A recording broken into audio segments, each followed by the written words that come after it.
Owning a boat comes with a number of perks, like being able to say ahoy or land ho and not feel weird about it. So here's another perk. Geico's boat insurance offers access to the largest towing fleet on the water. And with specialist support from agents that are as passionate about boating as you are, there's so much value that you'll want to say, shiver me timbers, and not feel weird about that either. Get more with Geico.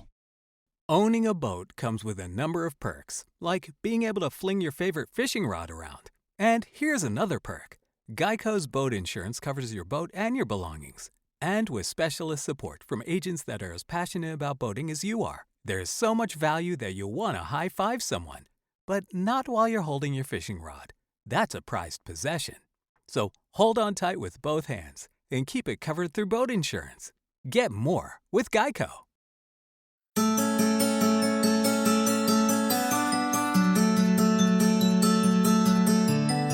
Hey y'all, welcome back to the Don't Mom Alone podcast. I'm your host, Heather McFadden, and this is the place where I get to walk alongside you and connect you with people and resources so you know that you don't mom alone. And in this episode number 514, I'm welcoming to the show Eve Squires from Calm and Bright Sleep Support.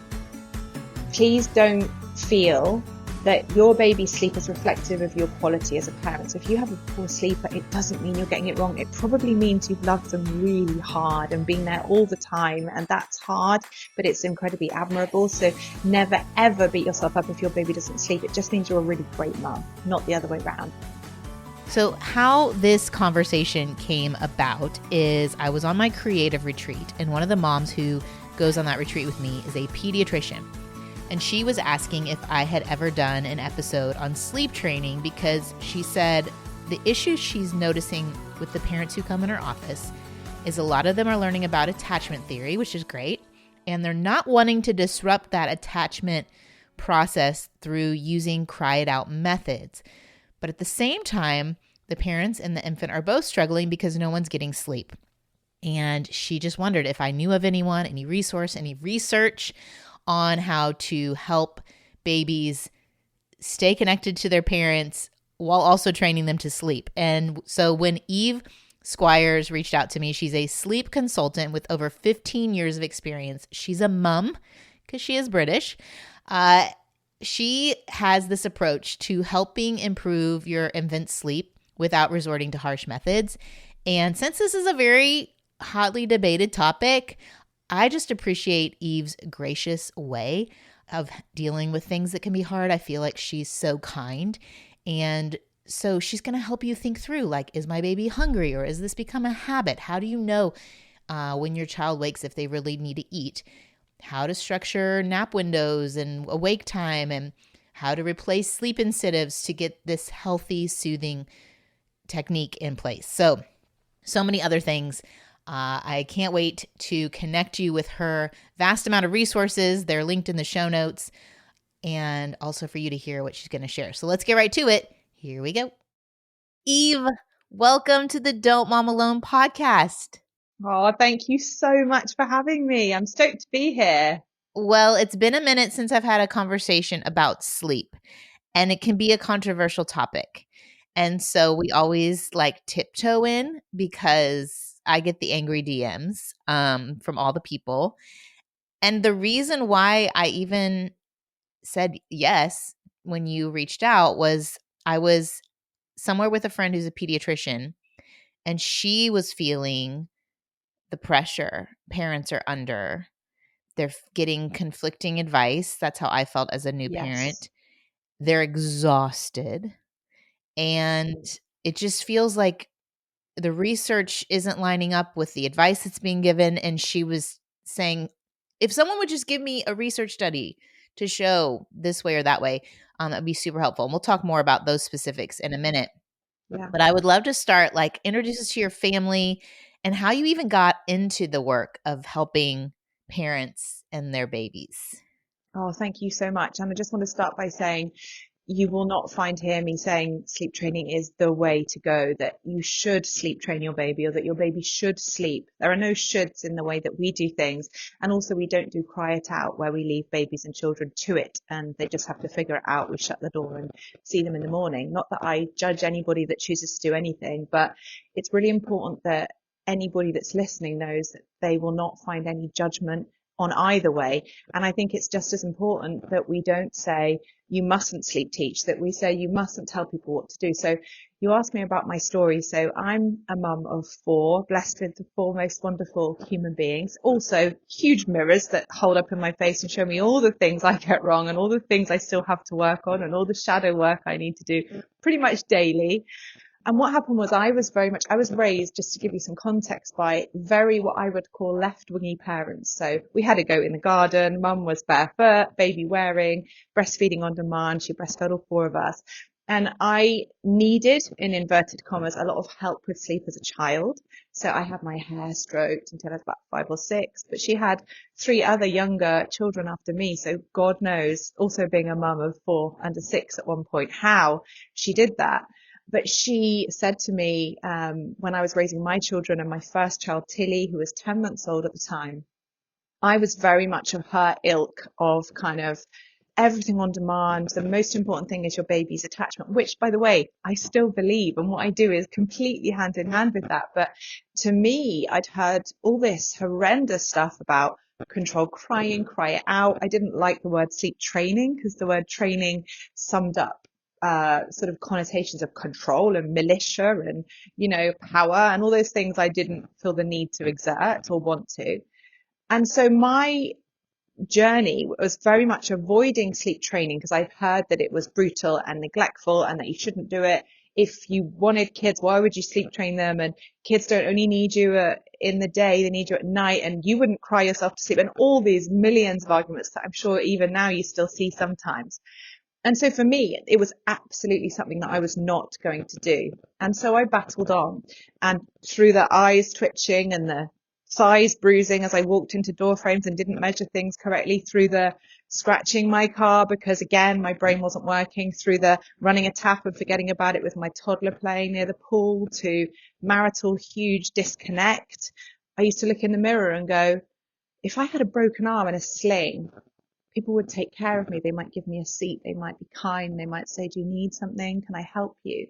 But nobody can see my brokenness, my devastation. I was at the level of sleep deprivation that was severe and serious, to the point where when I reached the 10-month mark, deeply avoiding anything, sleep training-y, and actually being really judgmental, if I'm honest, to anyone that I heard of talking about it. I had a little minor car crash with my 10-month-old baby in it, and it was that which made me go, hold on. So I'm doing all of this, avoiding all of this, and sacrificing myself of feeding every night and day on demand, every 2 hours, 1 hour. And my baby's like this big, chunky, gorgeous, fat, happy baby with the most delicious thighs. And I'm thinking, but I could potentially have just injured, or God forbid, something really awful happened to both of us, at the expense of avoiding something in order to be calm, patient and responsive. And I'm none of those things because I'm so exhausted. Is this the way? Is there a way to get better sleep without doing cry it out? And that's when I came up with my own approach, which allowed me to offer as much physical and emotional presence as I felt my child needed, but also to be able to pull back and give the opportunity for her to do something that my midwife had told me from 8 months onwards was perfectly reasonable. And in fact, I realized that every time I rushed in and did in my case, breastfeeding, but it could be any of the ings, as I call them. So feeding, staying, patting, rocking, all the beautiful things we do that are so needed and necessary and beautiful at the beginning that begin to not work anymore. And I did. And within 3 days, she was sleeping 12 hours. And I had this huge rush of something, goodness knows what it was.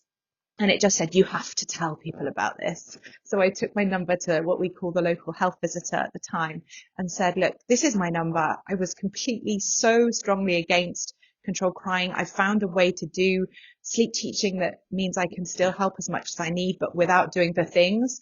give my number if anyone's struggling and they want help. And I did it voluntarily for 5 years. I would drive around from home to home, and then I'd drive back at sunrise and breastfeed my own babies and then carry on. And 5 years later, my husband was going, this is taking a huge amount of time and effort and energy, which is beautiful and wonderful, but have you thought about doing it for a job? And that's when I very tentatively began charging after I qualified as a sleep consultant. So that's it. And now, gosh, 15 years on, we've helped over 20,000 families get a full night's sleep, which is such an honor. Amazing. So much information. I I know. hope you guys caught it. That Eve was Bless you. saying she was raised by a mom who was meeting needs, which is the attachment cycle, right? Like me learning about Right. attachment. I learned about it in grad school, but then I had a Yeah. guest come on after my kids were a little bit older, and I was like, oh yeah, attachment. I forgot about that. Yeah. And then I have a friend, she's like, well, it's kind of formed by 18 months. And I was like, well, shoot, dang. I hope I did it. But it's basically like meeting the needs and then sending them out to explore. And I think that a lot of times moms miss that piece, the like second half of the attachment cycle, which is it is half. So half of it is allowing your kids to gain the muscles and give them the messages that they are capable in themselves, in their DNA, to Yes. solve a lot of these problems or self-soothe or whatever it is, and also be available when there is a need. So then you were doing that, following your mom, but you were so exhausted, and it made me think of this new movie that came out, which I can't say the name of it because it's got a cuss word in it, but it's so well portrayed. A fully exhausted, she chose to leave her work and stay home. She's got I think he's 2, and he's still not sleeping through the night. This funny thing is, the thing that she finally does to get him to sleep is she gets a doggy bed and they pretend to be dogs, and he sleeps in his doggy bed, still in her room. Anyway, but she's like getting sleep finally, and that's just a Yeah. tiny piece of the movie, but you see her come back to life, and it is such a huge part of our functioning. But I Yes. hope you guys heard what Eve was saying is she got in a car accident when her baby was 10 months old, and nothing major, Right. but it's one of those things that caught your attention to realize, what am I sacrificing in the name of these, I would say maybe ideals or Right. philosophies? And I'm just curious to know, like, it sounds to me you found the blend between the extremes. Do you feel like that's true? Absolutely. Many parents call us the middle ground, as it were. Although I don't like to think I'm in any way associated with anything that's too harsh. So I don't even want to be halfway towards it. I believe that you don't have to choose between a well-attached and a well-rested baby. I think, in fact, if we want to be need-meeting parents, sleep can't be left out of the equation after the 6-month mark. It's really important, and that's an understatement, you know. Yeah. And so I want to just get this out of the way because it's the question my friend who's a pediatrician asked. She said parents come in, they're so exhausted. She said, I would love to see papers, science, data against self-soothing. Mm. So anything that's like, no, self-soothing is not okay, or any evidence Yes. that there are attachment issues or abandonment issues. And she would say with cry it out, but you would even say yours is not necessarily cry it out. Right. I wouldn't call it that, because I do believe that cry it out is where you leave them to it and there's no parental input. So we do what we'd call sleep training, control crying. Although again, I don't really like those terms because crying's got nothing to do with it. It may be that your child cries in response to us changing behaviors and patterns that aren't working for them or for us, but it's not part of it at all. It just might be a consequence of making the changes that are needed. Okay. So you walk in, a mom's exhausted. Where do you start? Like, what's your process? The first thing we do is understand the mum, because I might know that all I've got to do is tell you to do X, Y, Z, and you'll do it. And I know that within about 3 days to 2 weeks, you're going to have a baby that's sleeping 12 hours. That's not enough for us, because actually we look really holistically at this parent, this mum, this dad, this carer, and we say, what's your story? How was your childhood? How was your birth? How was your journey to conception? Do you have a parent around as you parent? You know, these are all really important factors that inform how we feel about protest and upset. And if ever we have experienced neglect, and who hasn't to some degree, right, or needs unmet, and again, show me somebody who's had every need met at every stage, goodness, then it may well impact how you feel about crying. I helped a very, very close friend of mine who had had quite a long journey to conception and didn't have her own mother with her through the period of conception and birth and post-birth. And I helped her knowing that this would mean that it would be more difficult to do any kind of sleep training. So we did it gently. So the first thing is to understand them and also to understand what their goals are, because what's the point of me going in and saying, right, we're going to remove all night feeds, we're going to do every nap in the cot, if they're like, I don't feel the need to get rid of all the night feeds, and I'd quite like them to sleep on me from time to time. And, you know, so we ask what they want to keep as well. That's really important, and what they want to change. And the magic question that I love asking is, if you had a magic wand and sleep could look however you wanted it to, what would it look like? Would it be 7 to 7, or would it be, and then they get to dream and hope, and that's when we can talk about it. I think also, to touch on your question about these studies, we can go into it in more detail, but the crux line is that the reason why there aren't, can say to someone, please can you show me the studies, but the reason why they struggle is because there actually aren't any studies to show that sleep training is harmful.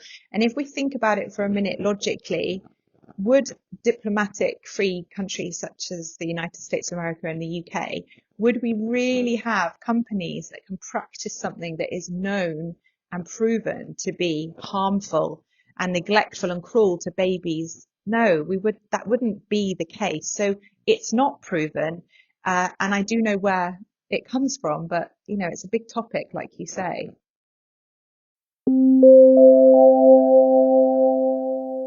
Okay, if you're a mom listening to this because you're tired, you're not getting enough sleep, maybe also you are feeling like you look pretty tired and you're looking for a makeup you can throw on in the few minutes you do have and feel good about yourself and also know that the product is clean. Well, I've got a great option for you. It's called Thrive Cosmetics. Not only are all of their beauty products certified 100% vegan and cruelty-free, they have clean, skin-loving ingredients, and bonus, they work really well. They are high performing. I use their Brilliant Eye Brightener eyeshadow highlighter sticks for this amazing eye-opening eyeshadow look. It looks like I'm actually awake. And then also their Liquid Lash Extensions Mascara, which I'll tell you more about in a minute, is definitely my go-to when I only have a few minutes to put on some makeup. But the third thing I really love about Thrive Cosmetics is how they give back. For every product you purchase, Thrive Cosmetics is donating products and funds to help communities thrive, whether that's communities working with women who have been through domestic violence, or it's homeless communities, so many different groups of people that they are helping because of your purchase. Now, let's talk about one of my favorite products, the Liquid Lash Extensions Mascara. What is so great is they have a trademarked flake-free tubing formula. What that is it basically creates a tube around each of your eyelashes and it dramatically lengthens and defines them. So it looks like you have lash extensions, but we all know that as exhausted moms, we do not have time or money for those kinds of things. So it looks great and it's easy to remove. Just with warm water and a washcloth, those tubes slide right off your eyelashes and they have nourishing ingredients. So your eyelashes are going to get longer and stronger and healthy looking over time. Check out their other products. So many great things. And I'm celebrating you. The women in your life need Thrive Cosmetics. It is luxury beauty that gives back. Right now, you get an exclusive 20% off your first order at thrivecosmetics.com/DMA. That's Thrive Cosmetics, and it's spelled CAUSEMETICS.com/DMA for 20% off your first order.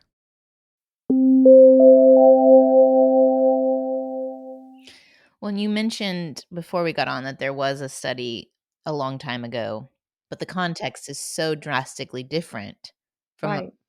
the majority of women who are reaching out to you that it's not a study that's applicable No. because it's not apples to apples. Right, that's it. Yeah, I mean, there were studies into a group of children who tragically were orphaned in 1990s Romania due to basically a policy of the government of the dictator Nicole Ceausescu, and he decided that mum should have 10 babies. Can you imagine? And you got a heroic mother award if you'd had that many, so that they could ultimately get, the good old adages of greed and power and money and control. And as a result, so many children were orphaned throughout 1990s Romania, and we won't go into it because it's too troubling, but the treatment was awful. And as a result of that, and not just bad treatment, but actual abuse as well as neglect, so two very different things, and being separated from a parent, your home. So those three hugely traumatic, life-changing things, those children weren't ever attended to, and they did stop crying. So this is the critical thing to know, is that whilst that's absolutely abhorrent and not surprising that they had impacts on their physical and mental health and their sense of the world and relationship, but also they were deeply impacted. But this is what is referred to when you hear people talking about learned helplessness, as in they stop crying because no one will come, they're referencing studies into these orphans that were neglected and abused. That is completely incomparable to a few days of responsive sleep teaching where you're not leaving them to it, you're not abusing them, you're not, they have a full belly, a warm bed, loving parents, responsivity in the day and the night. So it's apples for apples is what it isn't, you're right. And I think that's helpful because I know for me as a mom, and I think this is true for young moms, you start believing like, well, if I don't respond, they'll stop asking for help because that's what you've been told. And you're saying Right. that's not true because you're providing the messaging a majority of the time. And even in this training, you're providing the messaging that you're available. Absolutely. I can tell you from my own 4 children, but also from the 20,000 plus families that trust me, when they're teething or they've hurt themselves or the storm wakes them or the fireworks go off or the dog barks or the postman rings, they'll let you know when something is not right. And so the signaling thing is completely untrue. I'd love a study into that, but I have a lot of anecdotal evidence, a lot of evidence in the last decade and a half that no, that's not the case. And I understand, We by the need way, you it's to a do a real study. fear. Yeah, Come on. I know. Come on, Eve, next I was level. just We thinking got that. 20,000. That's, I mean, even if you did retrospective, like where are they now? That's like hugely insightful. Write an article. I mean, the Thank pediatricians here would you. appreciate it for Do you know, sure. talking about it just on my 4, and I know this is a terribly small pool of evidence, and they're all so So completely small different. sample size, Yeah, yes. yeah, very tiny. But, when we go out to an airport or a shopping centre, which I must say is very rare nowadays because they're all getting older, and as you may know, they don't always want to be around you all of the time. But when we are travelling or doing something together as a family, I do genuinely get stopped a great deal of time, and they say, what is your secret? These children are kind, they're considerate, and don't get me wrong, they're not always, but they do have big hearts. They do look out for each other. If there's an old lady struggling with a bag or an old man, they'll be the ones to say, can I help you? And my answer is always compassion and sleep. Like the kindness and the sleep, they're my 2 superpowers when it comes to why my kids are the way they are. So tiny pool of evidence, but my own personal one is lovely to have. Well, and you seem to be very lovely too. So Thank that's you. helpful. Not too bad yourself as well. Well, mine are not as Well, kind as yours, like help an old lady. Okay, so you've asked the mom what her goals are. You've gotten a right, bit of her story, and I think that's so huge of the why behind. I mean, right. that's just the constant of motherhood is what narrative are we telling ourselves? What are we compensating for? What are we, parenting from? And then you come in, what's the secret? Are you going to give it away or we got to pay money for that? I'm going to tell you what it is. If they Okay. want, absolutely, it's not, to be honest, it's not a secret. And this is what I say to people. That's why we give so much free advice away all the time. If you have a look on our Instagram page, so many people message us and say, we didn't need to buy anything. We just figured it out from what you're saying. And that is great to us. It might not be the best business sense, but who cares? We're here to make a difference. So it is so simple and easy. And sometimes when you're in the thick of a really what feels like and is overwhelming, complex, just mind-bogglingly difficult situation, you kind of expect that the solution has to be really complex, really layered, really overwhelming. And actually, sometimes the parents I speak to are offended when I tell them how simple it is, because they're like, wait, it's almost hurt to the ego, because if it's that easy, why am I struggling for like months, weeks, years and everything? And I have to help them with that sometimes, because it doesn't really matter how simple it is. If it works, right? Who cares? It doesn't matter if it's a 400-page book or a 4 paragraphs. But I Somewhere can in get that. between. Like if it's Yeah. if you tell me it's super complicated, that's why I could never figure it out. Right, Right? exactly, which Yeah. justifies it. It's like the cognitive dissonance thing. And I do get about 5 people a year that are really so deeply offended, and they ask for their money back immediately. They're like, for that? By the way, others will go, this is the most comprehensive, but the ones that are offended, it's like, it's an offense because it is that simple. So this is the thing. And this is suitable, this answer, for every single sleep problem. So it doesn't matter if it's night wakes, short naps, early starts, dummy dependence, getting out of bed, getting into your bed. It doesn't matter what it is. This is the beauty of this. And I can't take credit. This is just sleep teaching. This is just our take on it, right? Whatever happens when your baby wakes or cuts a nap short, that is the thing that needs to stop.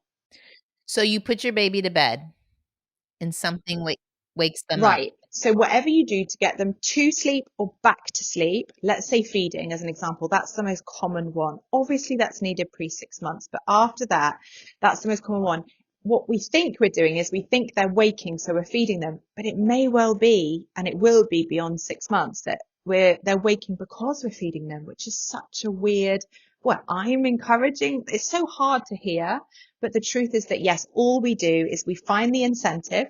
So for an early start, that might mean getting some biscuits or cereal. It might be watching TV at 5 a.m. It might be getting into your bed, which, let's face it, is lovely and warm and they're safe. And there's nothing wrong with any of those things, but we find the incentive for the sleep issue and we remove it and replace it with a different kind of comfort. And it's gone as long as we stick to it. It's as simple as that. Yeah, it's mind-blowingly simple, but so freeing. And that's going to be hard. Like, okay, so let's take the one, because that's the DMs I've gotten where they're totally fine with their babies in their bed. Yes. So if you have great. that mom. Right. So first of all, I would say to them, do you want your baby to stay in your bed? If they say, yeah, do you know what? It's my last baby, or this baby was really difficult to conceive. Do you know what I'd say to them? Don't change a thing. Keep them in your bed, hold on tight, and as long as it's serving you and as long as you're getting the rest you need and they are, don't change anything. So I talk people out of doing this all the time, because some of them just do it because their mother-in-law said they should, and I'm like, that is really not a good reason to sleep train. You should only ever sleep train, and I'm not saying it's a last resort, because it isn't. It's a wonderful choice, but you should only ever do it if sleep is not working for you, your baby, or your family. And that's if it ain't broke, don't fix it, we would say here. So if it's the mother-in-law, do you think it's like the husband's like, I want this baby out of my bed, or I want this child out of the bed, and the mom's like, nope, works for me. So then you're in like a marital. Yes, you joke, but I actually co-slept with my now 11-year-old from the age of, I think, like 4 to 9. And my marriage was breaking down. So sadly, my 21-year marriage with the father of my 4 children did not work out despite years of huge efforts. And to touch on that personally, I subconsciously knew that when she was in my bed, he wasn't. And that protected me. I don't mean physically, I mean emotionally. It protected me and kept me being needed there, so I didn't have to be needed elsewhere. So I do think there are very often quite deep underlying motivations when it comes to our sleep choices. But I would tell that mum not to change a thing. If, however, she said to me, they're in my bed and I'm exhausted and I'm trying to have another baby, or I need to go back to work, or my kid is knackered and not making friends, or their immunity's bad, or they're not separating from me happily at nursery, other than the normal, obviously, separation anxiety is that. I'd say, okay, what do you want to do? And they might say, well, I don't mind if they get in at first, but not. And then we would just work it out, and we would basically lead them back to bed, but we'd spend quality time with them. We'd explain to them. It's all sorts of things we could do to fulfill that child with confidence. So when you say quality time, do you mean in the night, or you're saying quality time during the day? We do it in the day. I maintain that healthy children above the age of 6 to 8 months, and that goes right up to teens, that their greatest need in the night is sleep, unless they're unwell or afraid or night terrors or something, then of course they need our input and help. But other than that, the greatest need they have is sleep. So we need to do all we can to get it for them to be as solid as possible. That's a really good, I hope everyone's listening and hearing that. So if they're healthy, which is a huge part, which we could even talk about that, the babies who are, do you guys call it the NICU?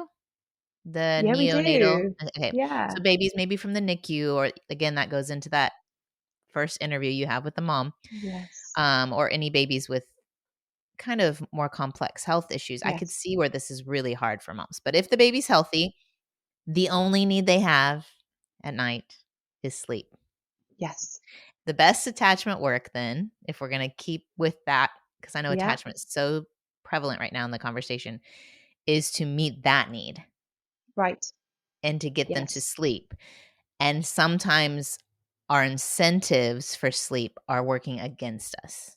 You've got it. You should write a book on this, not me.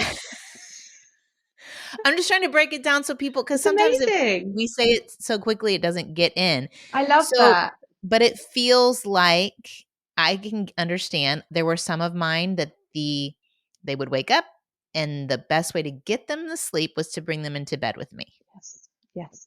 For others, the way to get them to sleep was to put a pacifier in. Then the pacifier would fall out, and I put the pacifier back in. So let's say with the pacifier, the pacifier is what's helping. You guys call it a dummy, which is real neat. When my sister-in-law was like, "Why are you giving them the dummy?" I'm like, "You're rude. It's not a dummy." Is the pacifier is like they're swaddled. I don't even know what your thoughts are on swaddling, but let's say they're swaddled. Put the pacifier in, they go right to sleep. And they wake up and they need the pacifier. So talk a mom through that. Okay, so there is nothing wrong with a pacifier at all. In fact, it's a safe sleep tool pre 6 months, we know. And what it does is it basically, as we know, replaces the nipple or the teat, which is great. However, if we are needed to put it back in all these times in the night, then it stops serving its purpose because it was replacing us needing to do it, but we're needing to do it anyway, right? So again, back to if it's working for you, it's working. If it's not working, get rid of it using, some sleep teaching where we replace comfort than the dummy or the pacifier. What I would say is that you sometimes don't have to choose. So I want to give a really practical tip, if that's okay now, for parents who do have a child with a dummy. So from age, I would say 7 months onwards, never again put the dummy into your baby's mouth. Get the dummy, the pacifier, put it into their hand and then guide their hand to their mouth. And what that'll do is that will teach them to learn to source it. And then at night, you do what we call a rainbow of dummies. So you've got like 5 or so dummies around the head, and they genuinely will, within a few days, learn to source it for themselves.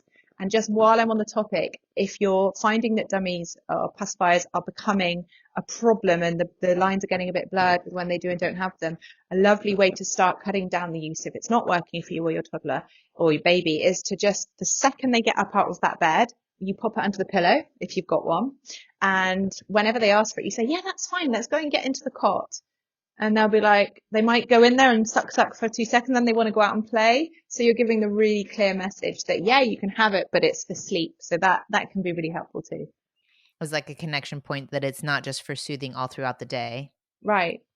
It's for nighttime. I think that's very interesting. So when you're saying that, then their hands are free, so they're not swaddled. So swaddling could be another thing that's that. Yeah. Mm-hmm. Yeah. And they wouldn't be able to source that, I'd say, not before kind of 7 months of age. So that would be when we'd be thinking about getting out of the swaddle anyway. I know everyone's different, but there's no right on that, by the way. It's whenever you feel it's becoming more of, restrictive than helpful. Yeah, the sleep sacks were really helpful by the time I got to my 3rd and 4th. Same. And putting them on backwards when they started taking them off, I would put the zip at the back. That was a good one too.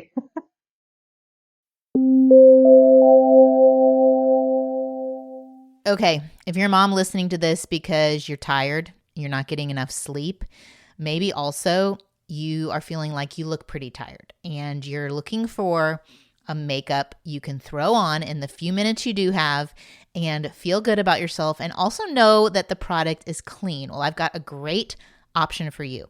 It's called Thrive Cosmetics. Not only are all of their beauty products certified 100% vegan and cruelty-free, they have clean, skin-loving ingredients, and bonus, they work really well. They are high performing. I use their Brilliant Eye Brightener eyeshadow highlighter sticks for this amazing eye-opening eyeshadow look. It looks like I'm actually awake. And then also their Liquid Lash Extensions mascara, which I'll tell you more about in a minute, is definitely my go-to when I only have a few minutes to put on some makeup. But the third thing I really love about Thrive Cosmetics is how they give back. For every product you purchase, Thrive Cosmetics is donating products and funds to help communities thrive, whether that's communities working with women who have been through domestic violence, or it's homeless communities, so many different groups of people that they are helping because of your purchase. Now, let's talk about one of my favorite products, the Liquid Lash Extensions Mascara. What is so great is they have a trademarked flake-free tubing formula. What that is it basically creates a tube around each of your eyelashes, and it dramatically lengthens and defines them. So it looks like you have lash extensions, but we all know that as exhausted moms, we do not have time or money for those kinds of things. So it looks great, and it's easy to remove. Just with warm water and a washcloth, those tubes slide right off your eyelashes, and they have nourishing ingredients. So your eyelashes are going to get longer and stronger and healthy looking over time. Check out their other products. So many great things. And I'm celebrating you. The women in your life need Thrive Cosmetics. It is luxury beauty that gives back. Right now, you get an exclusive 20% off your first order at thrivecosmetics.com/DMA. That's Thrive Cosmetics, and it's spelled CAUSEMETICS.com/DMA for 20% off your first order.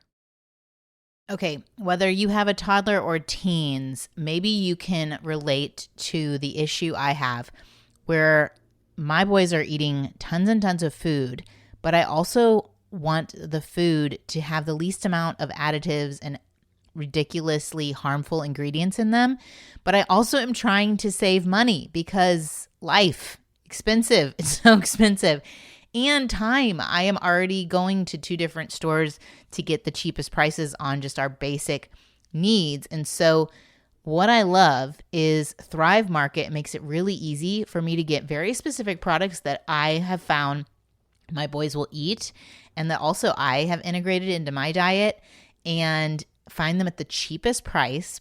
It comes straight to my door. I have an order that's arriving tomorrow. It comes really quickly. And I can feel good about their products because I know that Thrive Market has already vetted everything. They are the no junk online grocery store. They ban over 1,000 harmful ingredients. My boys love their Chomps grass-fed beef sticks. Have you seen those in the bright red packaging? Anyway, they are constantly asking me for those, and I can get them at a discount through Thrive Market.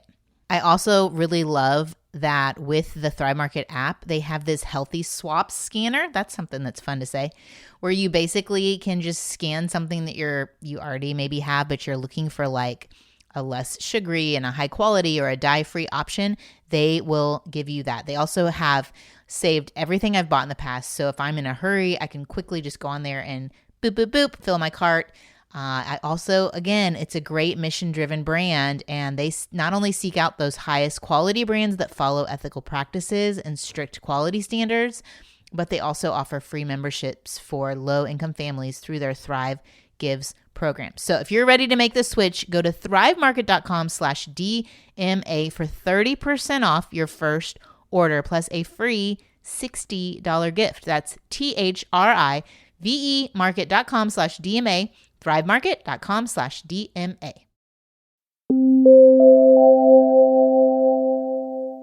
So my ones that were more dependent on the dummy, the pacifier, the ones who required more of an external soothing regulation are also the ones that I've told you we've had EEGs, and their neurology, both of them have struggled with emotional regulation in general across the board.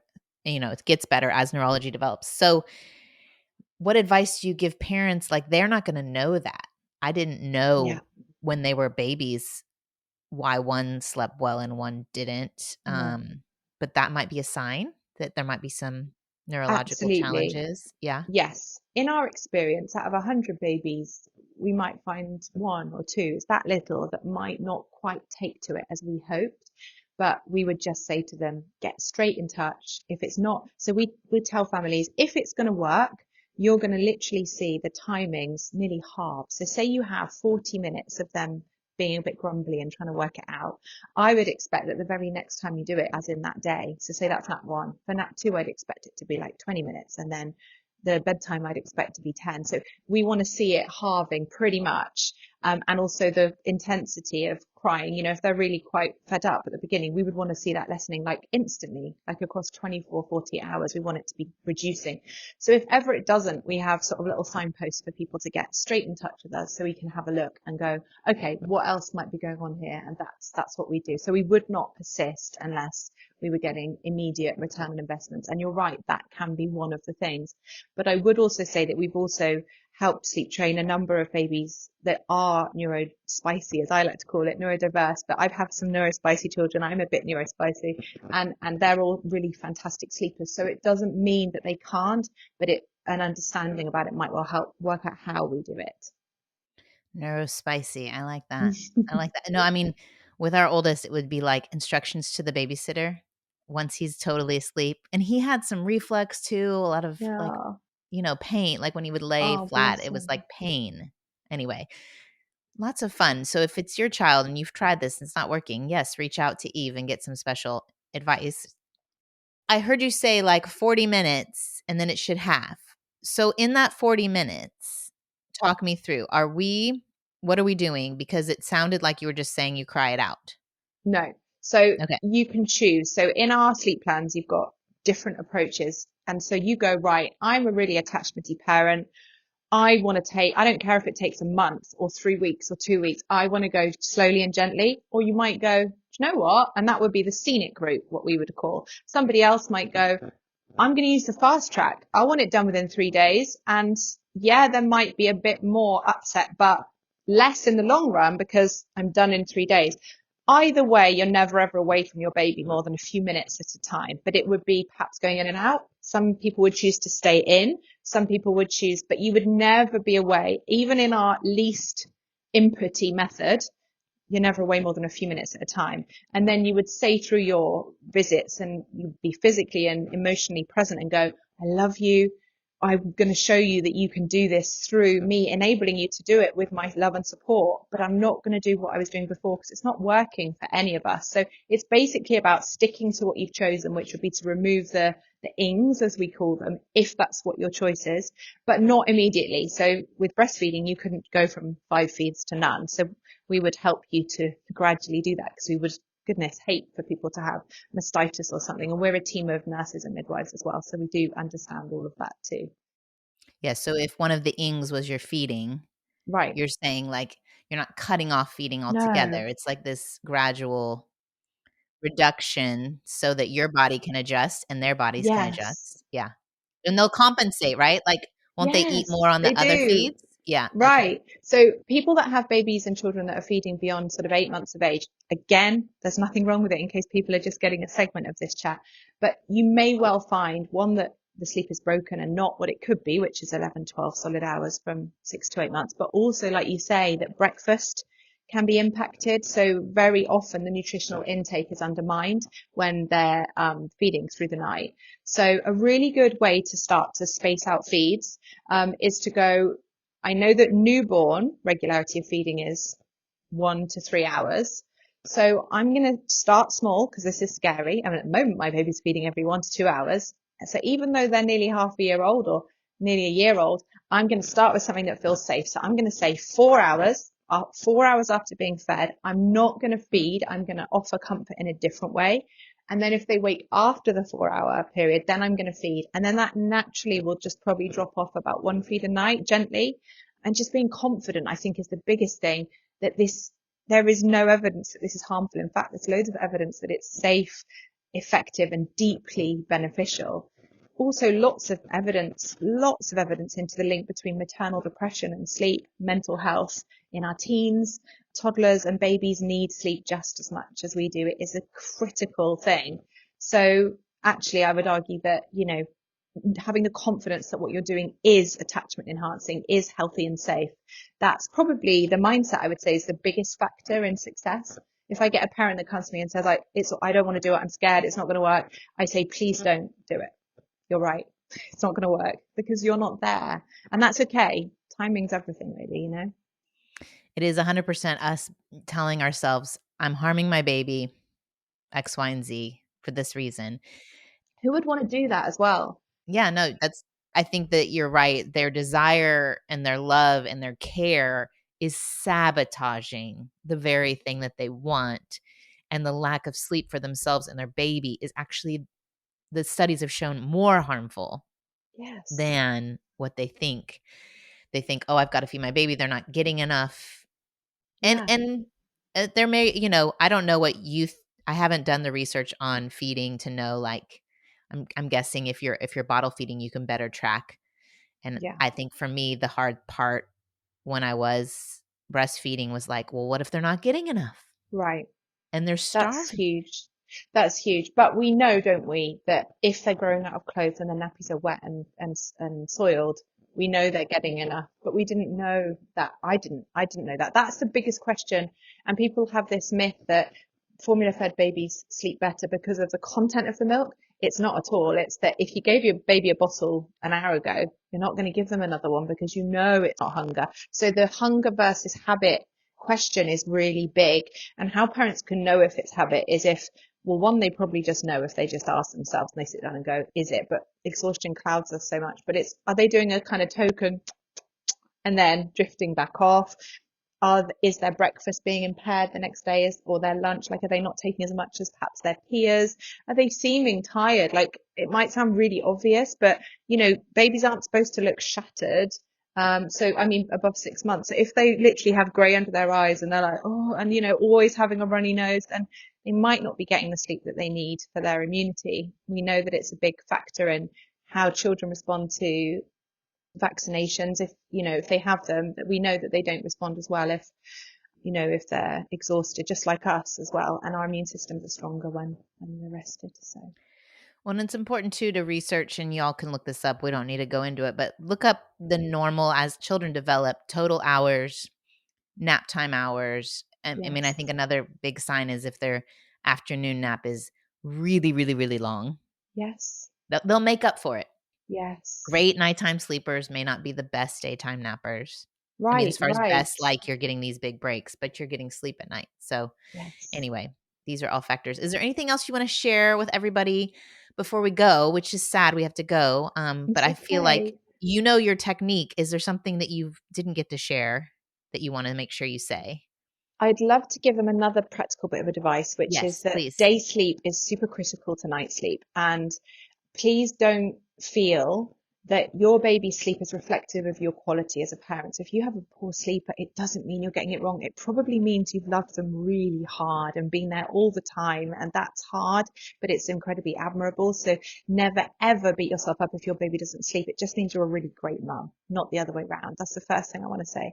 And the second thing is, this practical bit of advice is, for the first year, a really lovely tool for the nap gap, as I call it, which I think you guys might call the wake window. So the time between naps, that's a really big part of getting the night right. And so in the first month of life, so 4 weeks, the nap gap is 45 minutes. And every single month for the first year, it increases by 15 minutes. So at 15 2 months, or 50? Yeah, 15, 1, 5. Okay. So at 2 months of age, you're looking at an hour, and 3 months of age, an hour and 15. So 6 months is a 2-hour window, okay? Which means in that time, when your baby's 6 months, you want to have fed and changed and everything. They're asleep by 2 hours. So you're actually putting them in their cot at like 1 hour 45. So many babies that struggle with sleep are really exhausted because they're trying for sleep about 2.5 hours later, whereas they kind of needed to be asleep before. So I would say use that nap gap tool to kind of give it a go. Feed before a nap. That is so big. We try to separate feeding from sleep because we've heard it's bad and they'll get reliant. But actually, we don't need to separate it that far. Full bellies are great before sleep. So how much time before? Because you don't want to feed. You don't want to feed that leads them to falling asleep. Like they're falling asleep on you or with the bottle in their mouth, but you're feeding close. It's like I used to hear when they wake up, you feed them, and then they're I awake that know. whole Me time. too. And then when they start doing the 3 yawns, it's time to put them in the. Yes. But you're saying no. The trouble with that is that let's say you fed them when they woke up and say in 2 hours they're tired. In another hour, they're going to be hungry again. So their hunger is going to shorten their nap, and we don't want that ever happening. Also, you know how when you have a really nice meal, let's say the Christmas or Thanksgiving dinner, don't you feel really tired afterwards? It's because we're digesting food. So when we're digesting stuff, it really goes hand in hand with good sleep. So we say to feed right before. Obviously, for babies that have reflux or colic, you're going to need to give a bit of time of upright, but otherwise, literally right before, as long as not to sleep. And that will give you the best possible chance at a lovely long nap. So then if that's true, when they wake up, what is the routine? You could literally give them a top-up feed or not. It's up to you. You can work it out based on, and also you can go between snack and food and milk as well, of course. So from like 6-8 months when we're doing sleep teaching, they might have a little bit of something solid as well. So you could do that when they wake up, for example, when they're a little Give bit them older. a little something. Yeah. Change diaper, playtime. Yeah. Then it's the feed, and then it's another I maybe would do diaper it the change. minute they show you they're tired. I'd be like, let's go. And using those nap gaps alone can genuinely make a difference to sleep. And we're here, we're in the inbox. If anybody, I know we're in England, but we do operate, please just message us because there's so much kindness to come your way if you need it. It's so hard being tired. So many different sleep plans. They even have a self-assessment. I'm going to click on your link. Our plans, they have for different ages plans, all the way up to 4 years old. And then they even have one-on-one support that y'all can call. They have bespoke. I mean, y'all, so trendy. Gotta have it. But 30-minute one-to-one support, 1 day one-on-one support, 3-day, 5-day. It's all in pounds. How does that translate? Like, oh gosh, you're gonna have to ask Google that because I'm so bad at maths. But I mean, it'll like if it would do it, yeah.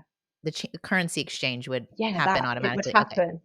Yeah, okay. People much cleverer than me. It's in pounds. I don't know about that. I don't have any pounds left. Well, I appreciate you. I thank you for your graciousness and kindness. And I love how you're following the mom's lead on what she's ready for and also providing the support so she doesn't mom alone.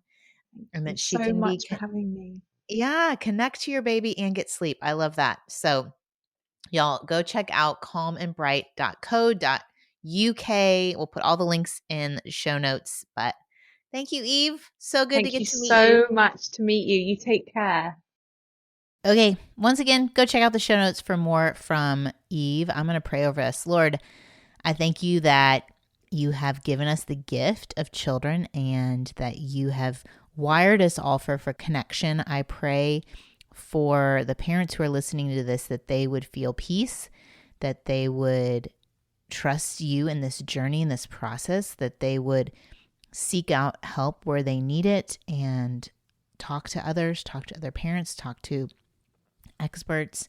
And Lord, I thank you that you did give us bodies that need rest. And I pray that we would find that, whether it is sleep or whether it is breaks or whether it is just taking longer times in the weekend, Lord, that we would rest in you. And I thank you for these babies that are represented by those who are listening. I thank you for their precious lives and the futures that they have. In Jesus' name, amen.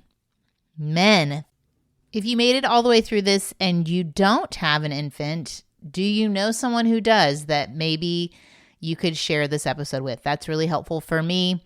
Or if you can post on your socials, anytime you share the show, I am so thankful. That is the only way I've been able to keep this going, is through y'all sharing with friends, and how any episode helps you and you help that friend.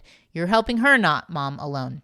And speaking of mom community, next week we'll be releasing an episode with 3 moms. My first time ever to have 3 guests, 3 moms who are all parenting a child who is on the autism spectrum. And I just appreciate their 3 different experiences and their just encouragement to each of you. So point them on my way if you think that would be helpful for her. All right. Have a great week. Bye. I hope you enjoyed this episode of the Don't Mom Alone podcast. If you're wanting to connect with more people and more resources to help remind you that you're not alone, head over to don'tmomalone.com. That's where you'll also find show notes with any links mentioned by our guests. Most importantly, I want you to know the good news, the great news that you're not alone because God has promised to always be with you. With faith in Jesus Christ, the one who died for you and rose again, Jesus said when he left, he was going to leave a helper, a comforter, to be with us. God in us. Moms, that's superpower. So while you're washing dishes at your kitchen sink, while you're driving to and from work, while you're feeding that baby late into the night, while you're cleaning sticky floors, God promises to be just as present with you as when you're worshiping in a church pew. As it says in Zephaniah 3:17, the Lord your God is with you. He is mighty to save. He takes great delight in you. He will quiet you with his love, and he will rejoice over you with singing. Now that's good news. Have a great day.